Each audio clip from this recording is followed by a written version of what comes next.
Alright guys, Fuller coming to you with another video. Shout outs to the whole LDBC. If you like this video, please feel free to uplight the video. And if you would like to subscribe to the page, I invite you to subscribe to the page and hit the notification icon. And so you can get the updates that we have going on the page. As I said before, subscription is always by choice, never by force. And you know, to anybody who has subscribed to the page, I really appreciate it, and I thank you for subscribing to the page. And you know, once I hit a certain amount of followers, I will be doing a giveaway, and we'll give out a little gift package to a subscriber of my choosing once I get to a certain number. Now, I do want to talk some boxing right now, and so what I'm going to talk about is my favorite division and a couple of things that are happening in that division. Well, a couple of would-be things that are happening in that division. Because as it stands now, boxing is back. I mean, they had some fights in empty stadiums, right? They are doing sport. It's just that those sports are in empty stadiums right now. So it is back, but I guess you can say it's not back. You know what I mean? Because let's be honest, when you look at sports, one of the main things about sports is that yes, you have to have a diehard passion for a sport, but one of the main things is that the spectating of the sport kind of makes it what it is, you know what I mean? So that's why it's kind of like, yeah, the sports are back, but it's just not as much momentum on the sports because of the simple fact it's not really being commercialized due to this whole pandemic and just due to a numerous amount of other things that we have going on over here. But anyhow, I want to talk about the welterweight division now, and a couple of comments that were made and what have you. Now, your Dennis Ugas is probably the odd man out of the welterweight division. The reason why is that he falls into the category of high risk, low reward. Okay. Also, from a boxer's purist standpoint of view, he's very good to watch. I like watching your Dennis Ugas. Okay. From a pure standpoint. From a fan standpoint, who's looking for the knockout, who's looking for the big shots, he's not entertaining to watch. So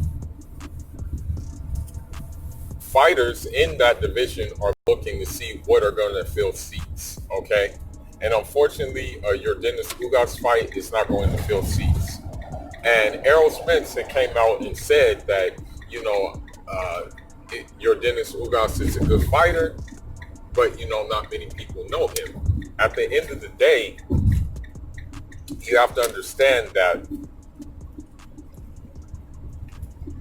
one person can definitely sell the fight. Errol Spence can sell the fight, right?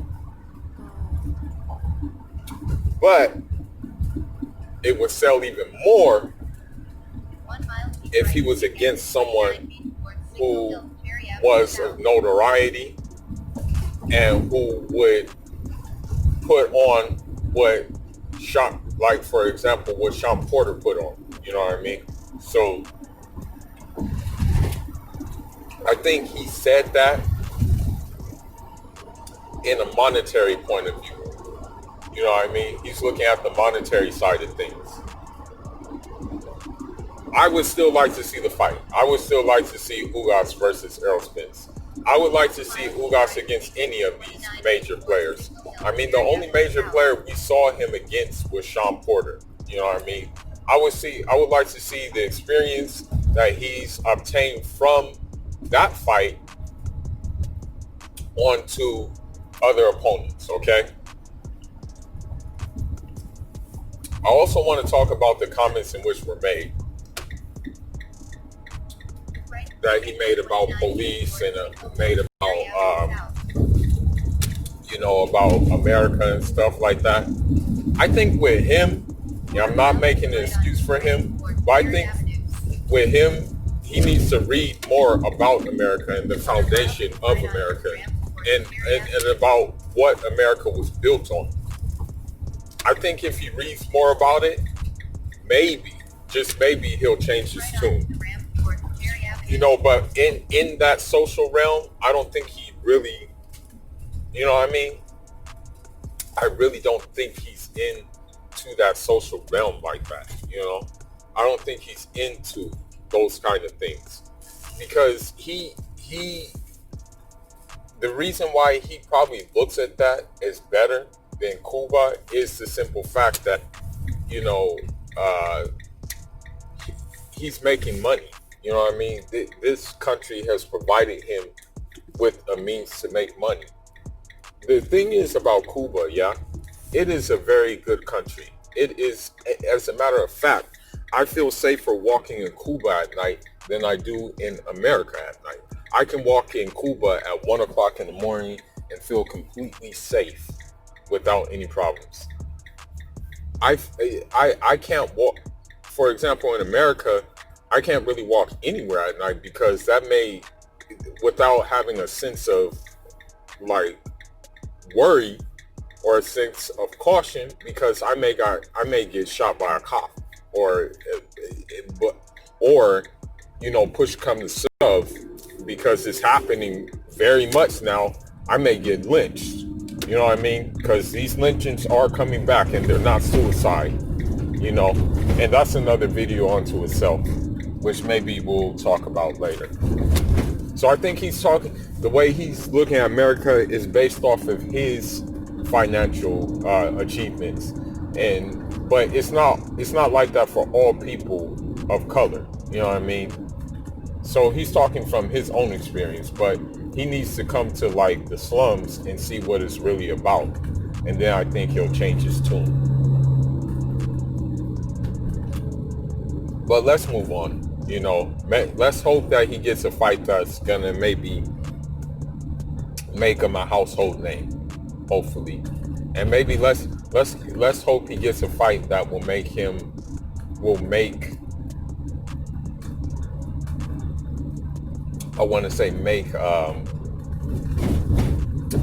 the mainstream boxing media, or not the mainstream, or the casual fan, I should say, or whatever fan you want to call them, make them appreciate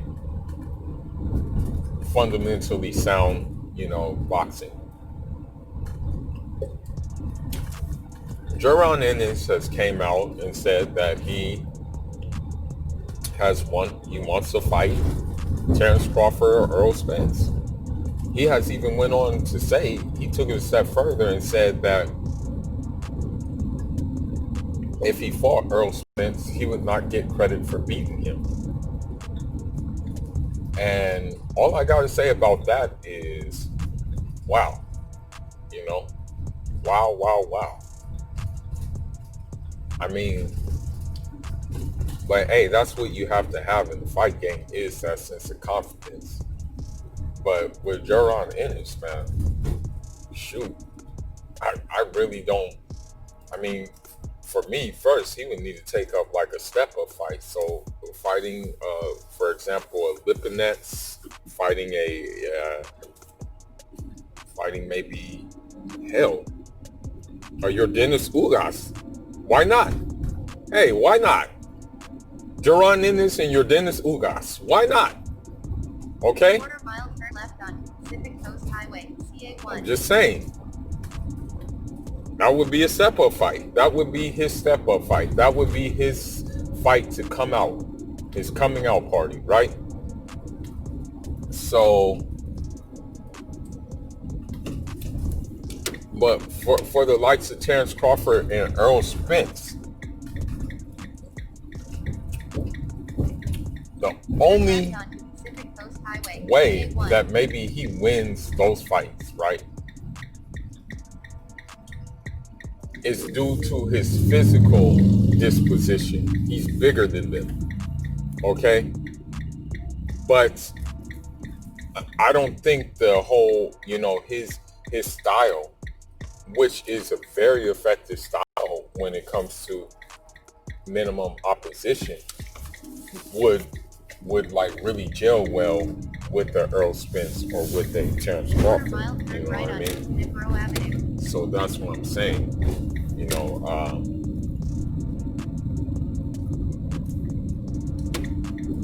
Because he would have to box so fundamentally perfect to beat them.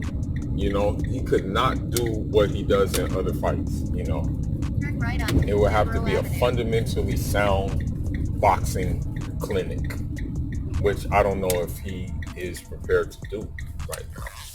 You know what I mean? So with that being said, he needs to hold his horses, a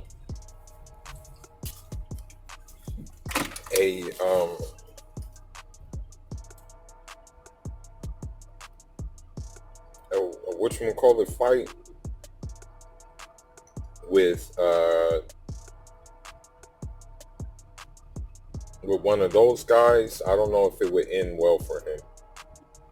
Why not fight Danny Garcia?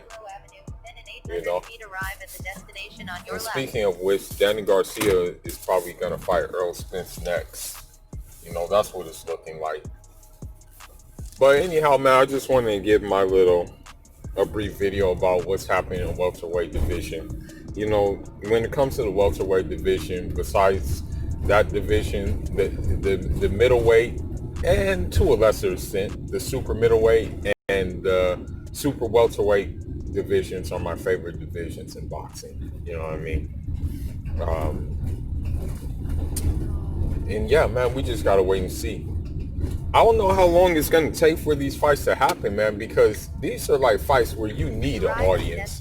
You can't just like be like, oh, we're just gonna wait it off, and nah, you need an audience with these fights. You know what I mean? You can't just have an empty stadium for these kind of fights. So who knows, man? We just gotta wait and see. But anyhow, man, let me know how y'all feel about these comments and everything like that. Fula signing out. Njara. One more thing I want to add is that, Terrence Crawford, shout out to Dante's Boxing Nation for this info. Terrence Crawford came out and said that, the reason why he didn't sign to PBC is because he was, a Pacquiao fight was already kind of on the table when he first got his feet wet with Top Rank, and they said, a Pacquiao fight was on the horizon for him at that time. I don't remember correctly if Terrence Crawford was signed to, or Pacquiao was still signed to Top Rank when Terrence Crawford was on there. I mean, I have to do my research, but if that was the case, that's what he was holding out for, was the Pacquiao fight. And he also goes in to say that he's fought other PBC fighters on Top Rank. I think he said John Molina, and he said another name. But here's the thing about that. Those are not really marquee names. No disrespect to them. I mean, but that's the thing. They're not really marquee. They're not really names that, it's like a name that you don't mind, cross promoting, because of the simple fact that you really don't care if he loses or not. You know what I mean? But when you have hot commodities, I mean, you kind of are trying to keep everything in-house so you can reap all the rewards, so you can reap all the profits. You know what I mean? Whether your guy loses or whether your guy wins, And so that's how I think it's being looked at, it's true, there are no signs of the street in boxing. Technically, if a fight needs to be made, it will be made. I mean, we have to look at Deontay Wilder and Tyson Fury. I always reference that fight. You know what I mean? But here's the thing. You have to understand that at the same time, a fight is about money. They call it, I'll repeat this until I'm dead in the face. It's about pride. It's called prize fighting. So many people are going to want to receive their spoils. So that is why, maybe, you don't see fights on more cross-promoted fights, Plus, you have to understand another thing. I'm not making an excuse for it. I'm just going off of the politics of boxing. You have to understand something else too. Most of the time, promoters don't like each other, okay? Promoters don't have like a mutual respect for each other, despite being in the same business. For example, although Eddie Hearn and Bob Arum do work together pretty often too, it's obvious that Bob Arum does not like Eddie Hearn. It's quite obvious. And I'm pretty sure the feeling's mutual. You know what I mean? And so when you have that kind of dynamic, one fighter may be on another promoter who's super good. The other super good fighter might be on the other side. And it's like, yeah, they need a fight because obviously they're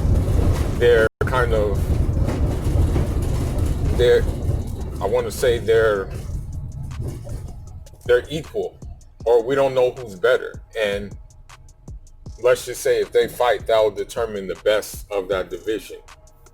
You know what I mean? And so I understand and I get it, okay? We all want to see these fights, but if a fighter, doesn't make it easier, then, we'll be holding our breath for these fights. And so there is the other possibility, and this is just me saying this. I mean, it may not be true, but I mean, I'm just being real. Maybe Terence Crawford is comfortable at top rank. I mean, maybe he is quite comfortable fighting, those level of competitions. That level of competition. But, let's just hope that with boxing coming back and everything else slowly coming back, that it comes back with a bang. You know what I mean? Because, that's the reason why I haven't really been reporting on it, because it's just all words at this point. You know what I mean? So, you do report on words or when words are said, but it just depends on the dynamic of the word and the context of the word, and if it creates a controversy. You know what I mean? But if you just keep on hearing these like call outs and stuff like that, and no efforts are being made, it's just like, okay, bro, I'll see, like, I'll talk about you when there's some action. You know what I mean? But anyhow, man, we'll see what happens with this welterweight division. But I'm pretty sure Earl Spence is going to fight Danny Garcia, which is a pretty decent fight to make. You know what I mean? And it may be a tough fight for Earl Spence too. Because again, styles make fights.